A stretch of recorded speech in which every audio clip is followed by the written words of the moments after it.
წინასწარის შეფასებით თებერვალში წინა წლის შესაბამის პერიოდთან შედარებით რეალური მთლიანი შიდა პროდუქტის ზრდამ 7.7% შეადგინა, ხოლო იანვარი-თებერვლის საშუალო მაჩვენებელი 9.4%-ია. ბრიფინგი სტატისტიკის ეროვნულ სამსახურში რამდენიმე წუთის წინ გაიმართა.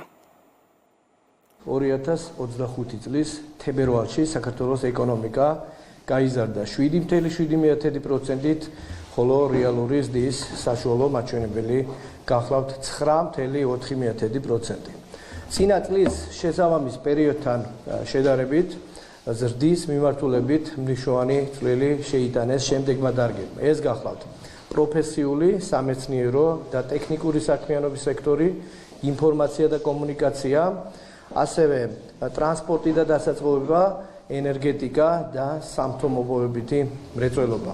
მიუხედავად ამისა, კლების ტენდენცია გამოვლინდა დამამუშავებელი მრეწველობის და მშენებლობის სექტორებში.